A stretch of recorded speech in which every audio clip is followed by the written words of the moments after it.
SayNoMo.com. The world got them sweat. My girl got them sweat. Them niggas sweet. Shit, Tampax world got them.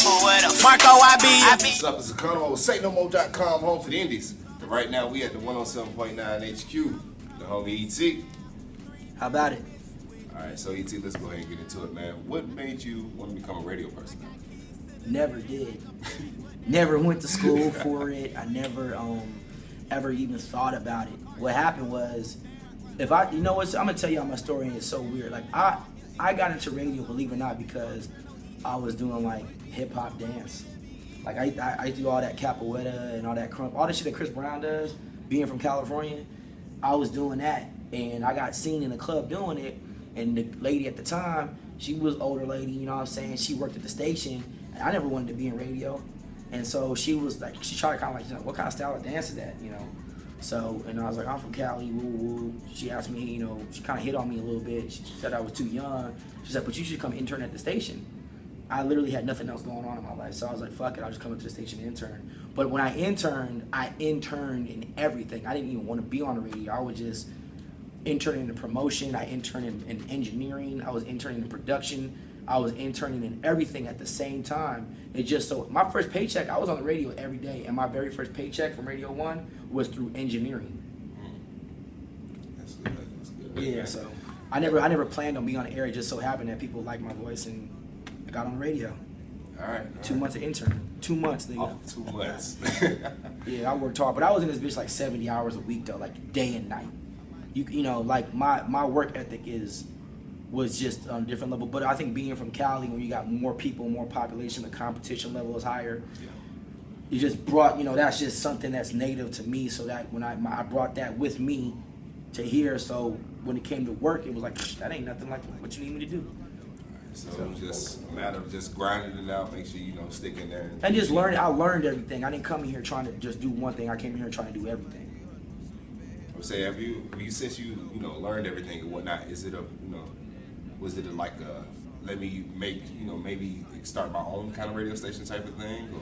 No, I just, you know, I didn't come from, I wanted to start my own radio station. What I wanted to do was just represent what I felt personally was the people were actually thinking versus, you know, most radio stations and radio people will tell you it's about the music. The music is king. Well, we all know that's bullshit. Yeah. Because all these radio stations are playing pretty much the same shit. So how come one station wins over another? It's who's presenting it. Yeah. That's why. We don't win because we're playing a Rich Homie record. All these stations are playing Rich Homie records. We're winning because we say funny shit. Yeah. And we do ignorant stuff on our show.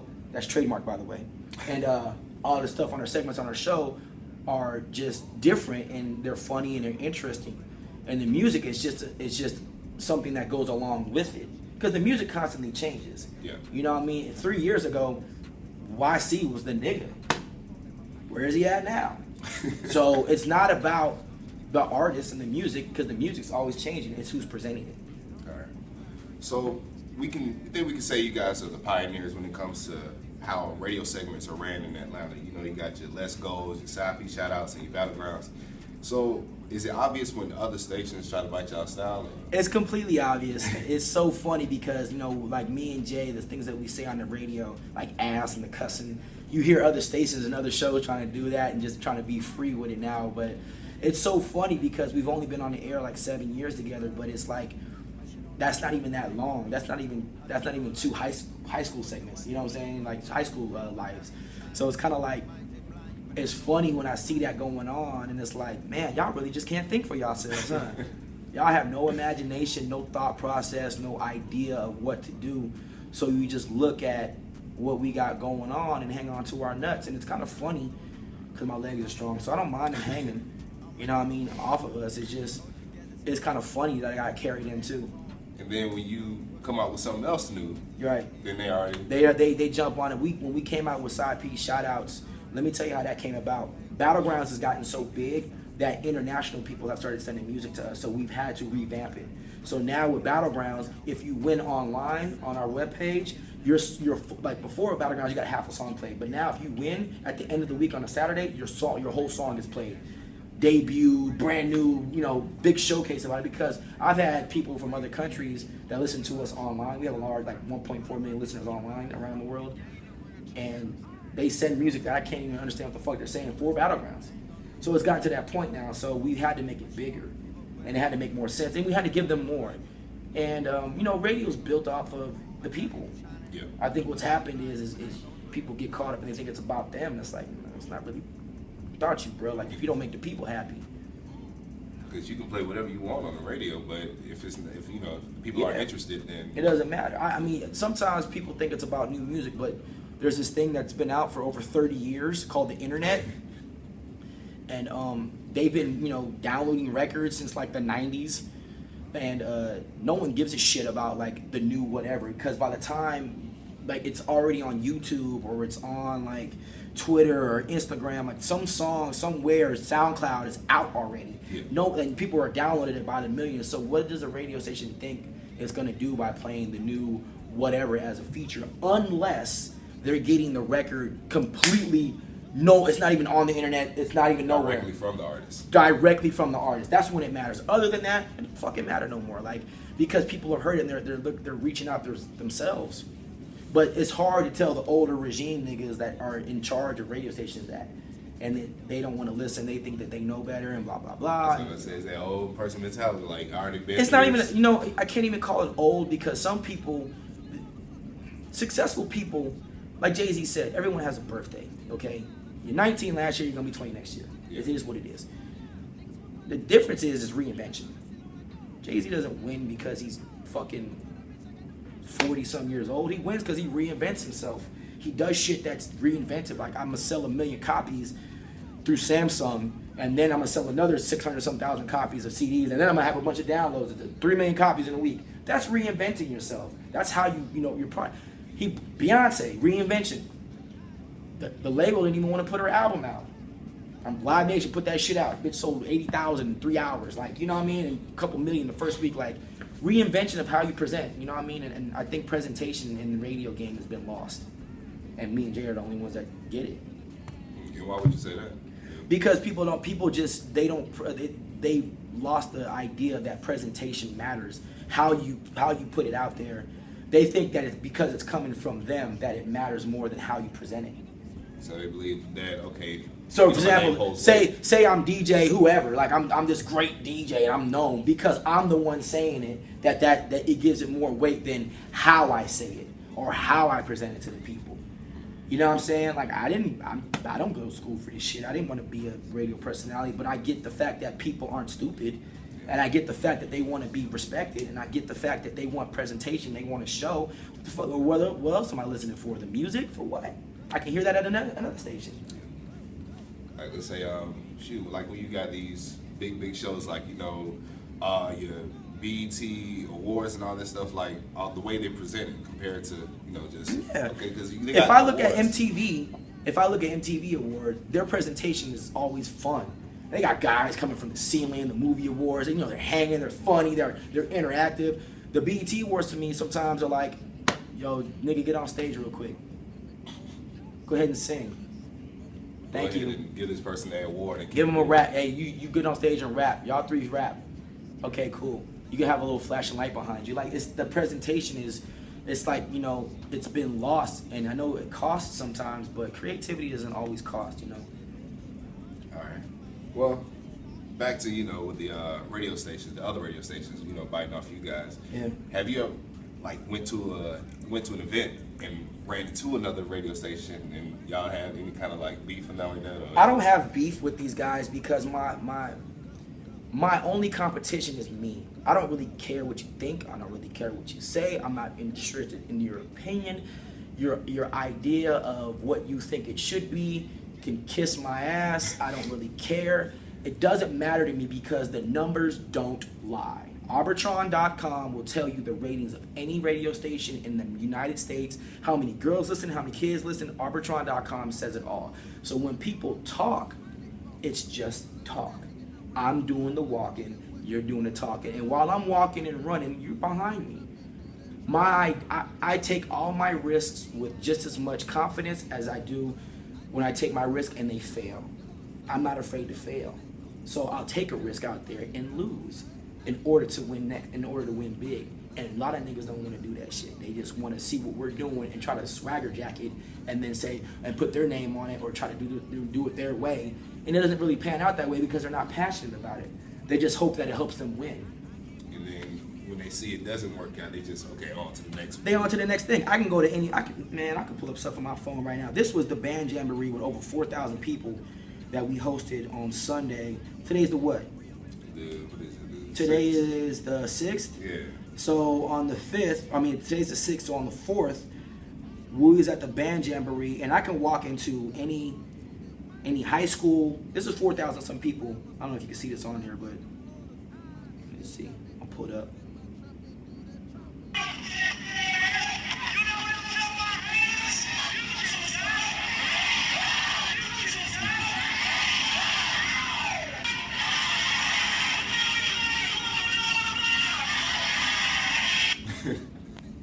Lie about that. Lie about that. Like walk into a school and say that. I'm not shouting out no record. I'm doing our show. That's the difference. Is I'm branding our show. Like they know us. Because artists come and go. Yeah. You got new artists every 6 months. Man, me and Jay, I think it was there's been like 20 some artists that have had a chance or been hot in the last 4 years that were booming. You couldn't tell them they weren't gonna blow. And then the ATL is one thing the ATL loves is reinvention in the new feed, like what the streets are really saying. Because it's one thing for a radio station to take money to play some who the fuck are you artists just because you got a record label or a record deal and you got a check, but no one's heard you in the streets. Atlanta doesn't respect that At all. They don't respect that. You know why we started? We broke Migos. We broke fucking Rich Homie Quan at Hot. We broke Young Thug at Hot 179, and I got the numbers and the dates to prove it, by the way. The reason why we did that is because I'm out here in these areas that a lot of other DJs don't want to go to.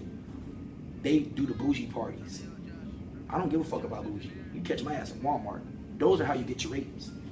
You know what I mean? The real people, the people that listen to you, are like, hey man, I fuck with you. That shit you said, blah, blah, blah, blah. The niggas at these parties, they think they're above you. So I don't really care about that. And when the record's booming in the streets, like the real streets, the people that are out here, like, yo man, you heard so-and-so, mixtapes and da-da-da. Those are the records I go at. Like right now, we've been playing Band and Gang Marco for like over a month and a half now. Reason why? Now here we gave him his first radio interview. We was at the Universal Circus like in February. You know what I'm saying? We gave him his first radio interview back then. You know what I'm saying? And like now, we started adding his record to our station, and everybody else followed suit. Now we added him. You hear him at the other station. You hear him at the other station. Now you hear Band and Gang Marco everywhere. And everyone's gonna claim whatever they want to claim. But at least my thing is I got the numbers to prove it. So we just interviewed him Saturday, I think. Yeah. But who would you say would be the dopest indie artist right now at this point in time? Dope. Define dopest, homie. Like, what do you mean by dopest? Because everyone's got their own definition. Okay, like I want to say the whole package because anybody can rap, anybody can sing, do a dance, hook, whatever. yeah.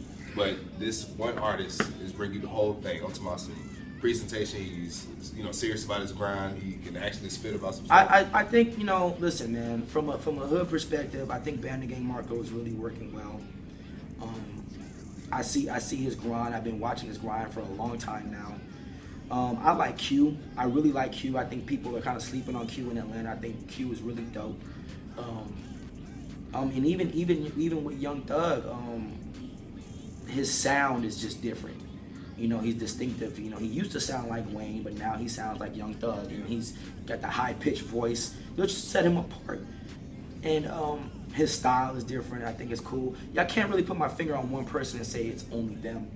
Atlanta's never been about one person. Like 10 people are popping at the same time, and then that one maybe makes it for for a long time. So you just never really know. But I'd say those three to me, off the top of my head, are really kind of working and buzzing out here and really making some real noise in my eyes.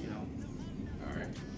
What makes one artist not necessarily better? Well, kind of in a way. What makes one artist better than the next artist? Because what makes one artist better than the next artist is the people saying, "I like your record over his record."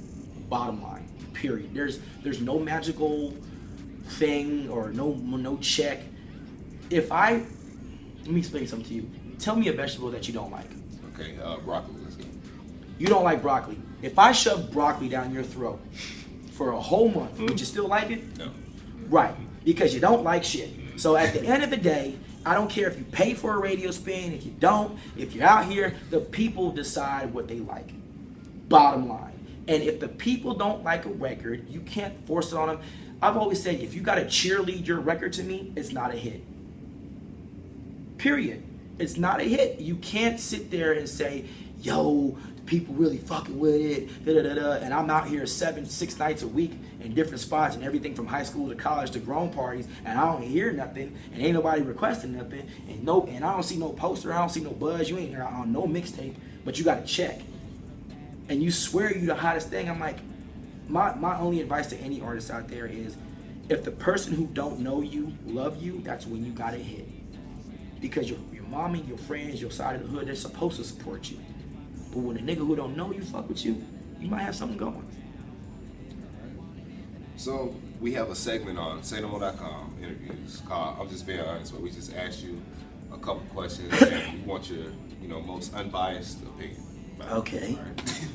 So the first one is, do you feel Quan originally stole Future's style?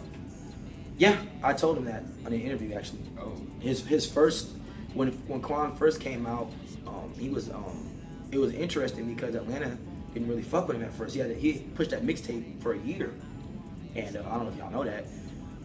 He'll tell you though. You know what I'm saying? Like I'm not telling you nothing. I didn't tell you his face in an interview, and he pushed it outside of Atlanta. He went to the Alabamas, the Mississippis. He really grinded his shit to where he put a stranglehold on the city of Atlanta, and then came back around, and then the station started, radio station started playing him and shit like that. So he did a smart move. He didn't give up, but he initially sounded just like, everyone said that. I'm not just the one. Everyone said, yo, you sound like Future. So what he did was he stopped using the auto-tune.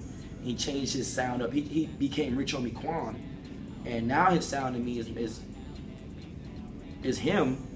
You can still hear a little Future. I can show you, I could let y'all hear a song I got of him that my partner Sir Black let me hear about maybe 2 years ago. He sounded nothing like that, like the way he sounds now. But I mean, every artist finds themselves in the studio and defines their sound, and then they run with it. So that's nothing. Every artist sounds different from 2 years ago till now. Yeah. Young Thug just sounds totally different now than he did 2-3 years ago. So. Speaking of, how you said he started around Atlanta, how do you feel about artists that do that? I think they're smart because you have got to build. You've got to build a fan base. Okay, when you build fans, you're not going to be without a check. Okay. Bootsy, prime example. He's never really gotten nationwide radio play. He's gotten good radio play, but he's never been like a Jay-Z level type artist. But his fan base is fucking loyal. It's like the Black Grateful Dead. That nigga can go anywhere and get $20,000. This is before he got like $20,000 just because he's going to the club. You know what I'm saying? In that Southeast region, he has a fan base. He built that. His team built that. So you got to respect that. And then when that happens, if you make them hit records, they'll get played easier. You know what I'm saying? Because your fan base is there. You're forcing the situation. You know. Well, the second, I'm just being honest question is, who do you feel is better, Quan or Thug? I mean, they different. It's not really a better to me. It's what I want to hear at the moment, time, the type of thing for me. I like Rich Homie Quan because I like his hooks, and I like the way he raps. Actually, I think he says some cool shit in his room. I ain't never gonna be a fuck nigga. That shit was hard as fuck to me. But I like Young Thug for his pattern and his tone. Like, he's so unique. The best artists in the world, when they rap, you can pick them out of a crowd because their voice is so different. You can pick. If you hear, there ain't no one else in the world that sound like Snoop Dogg. But whether you like his verse or not, you know who it is when he starts rapping because his voice is so unique. So I think unique artists that sound different always last longer. But I don't know. I like them both, really. I can't really just say one's better than the other. That's all right with me. All right. The last, I'm just being honest question. And if you know you, feel obliged to object to it, let me know. Have you ever had any pussy better than Coco Kisses? No, I haven't. But you know what though? Like, me and her, like, we've been fucking around for what, like 6 years, bro. 6, 7 years almost. So 6 years, I think. And like, you know, we were dating for 3 years before I decided to make her a rapper. And a lot of people don't know that. But nah, she's from Chicago. I like her attitude, you know what I'm saying? I'm from Cali, so I like Chicago and Cali people are kind of the same, you know, come from that banger mentality. The girls, you know, like, you know, I don't know, man. Kind of aggressive. A little bit more aggressive. I don't really like a timid bitch. And nah, I haven't, you know what I'm saying? And like, you know, everything, like the head game is dope too. You know what I'm saying? But have I had, you know, good head before? Yeah. Have I had good pussy before? Yeah. But you know, no, you don't be with nobody for 6 years because pussy whack. You know, that's real honest for your ass. You know what I'm saying? So I don't think she would say, you know, I think she would say the same thing about me. You know, you don't be with one person for that long because sex is whack. You know, there's other things that go along with it, but that booty boy, that doggy style. All right. So back to, you know, your average questions. What's the best approach an artist can make to you to get you to listen to their music? Don't ask me to listen. Don't ask me for conversation in the club. The best approach to me, honestly, is oh my God, man. You know, that's a tough one, man. I say maybe if you see me, holler at me like outside, you know, the clubs, or like if I'm leaving the club, or so you know, you leaving the club, you be about ready to go. No, but you know, it don't bother me as much because I appreciate what I do for a living. I don't take it for granted.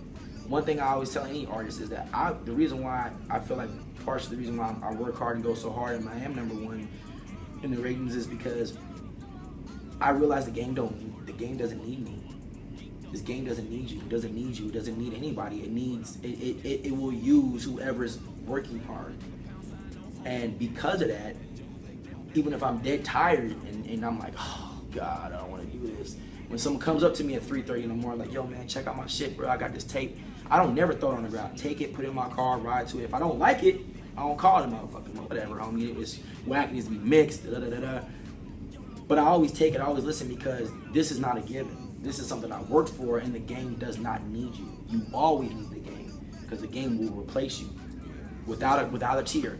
So respect it, work hard for it, and appreciate what you got. And yeah, I listen to him, man. I think the best approach, honestly, is just